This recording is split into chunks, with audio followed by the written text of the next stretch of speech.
శివుడెవరు అంటే నిత్యాయ అని పిలిచారు శంకరులు. నిత్యుడైనటువంటి వానికి నమస్కారం.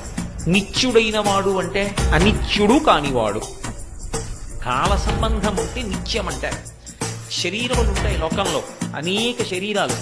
ఆ శరీరాలు ఎప్పుడూ ఉన్నాయా అని అడిగారు అనుకోండి, అవి ఎప్పుడూ ఉన్న శరీరాలు కావు. కాలమునందు ఒకప్పుడు ఉండి ఒకప్పుడు లేకుండా పోయేటటువంటిది ఏది ఉంటుందో అది అనిత్యము. అనిత్యమైనటువంటి వస్తువు అన్ని వేళలా ఉంటుంది అని చెప్పడం సంభవం కాదు. ఈ లోకంలో ఒక లక్షణం ఉంటుంది, ఎవరైనా సరే కొంతకాలమే ఉంటారు. ఇది ఎక్కడి నుంచి ఎక్కడి వరకు ఉంటుందంటే దేవతల దగ్గర నుంచి కూడా ఉంటుంది. అందుకే దేవతలకి త్రిదశులు అని పేరు. అంటే వాళ్ళు పుట్టినప్పుడు 25 ఏళ్ల వయస్సుతో పుడతారు.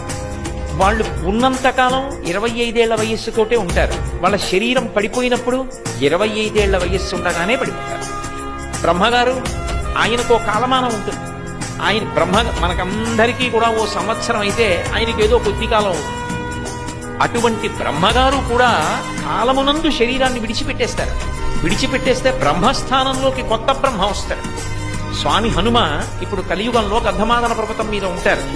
గంధమాదన పర్వతం మీద ఉండేటటువంటి హనుమ వచ్చే యుగంలో భవిష్యత్తులో బ్రహ్మ అవుతారు. ఆయన బ్రహ్మస్థానాన్ని అలంకరిస్తారు. విష్ణువు కూడా శివుని యందు ఐక్యమైపోతారు మహాప్రలయమున. మర్త్యలోకం అంటే ఇప్పుడు మనమందరం ఉన్నటువంటి లోకం.